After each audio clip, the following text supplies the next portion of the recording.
Now, the most accurate weather team in Florida, ABC Action Weather.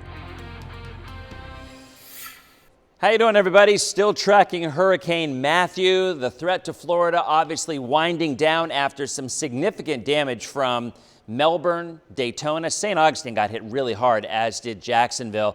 But it obviously could have been a lot worse if that center had only been about 20 miles more to the west. Then 120-mile-an-hour winds would have been right along the beach from Jacksonville down to Vero Beach. We were exceptionally lucky, and we are still reporting a lot of power outages and some significant damage over on the eastern and northern half of the state. Overnight, then Matthew starts to lift off to the north-northeast, and it looks like areas like Savannah, which is very similar to St. Augustine, all those big sprawling trees, that quaint feel to that town. It's going to be very, very close. And Charleston, maybe even closer. Now, Charleston remembers Hurricane Hugo, massive storm that came in the late 80s. Don't think it's going to have that kind of an impact on it, but they could easily get some hurricane force winds as it pulls away.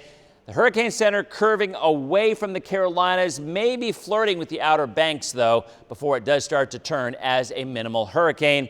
Eventually, maybe going down back into the eastern Atlantic, or maybe even eventually down into the Gulf or the Keys, but I don't think it has the opportunity to really develop further from there. So we'll continue to see that hurricane conditions on Saturday, Saturday night, and into Sunday across Georgia and in through South Carolina before it starts to turn back into the Atlantic. Closer to home for us, partly cloudy, maybe some rain overnight, scattered showers winding down by Saturday morning, and we're in for a beautiful weekend. Drier, cooler. I mean, the afternoons are still going to be warm, right back in the mid 80s, even some upper 80s, but you're going to notice the humidity drop on Sunday morning, and you're going to notice the temperatures are lower on Monday morning when we're going to be waking up into some 60s, and maybe Citrus County could be seeing some upper 50s by Monday morning. Now, a little bit rough to take the boat out on Saturday. Small craft advisories, I do think they'll be improving big time on Sunday as the effects of Matthew pulls away. There are your upcoming tides, your sunrise, sunset. Florida's most accurate 7-day forecast. Rain chances, nothing more than maybe a brief sprinkle on Saturday. Breezy.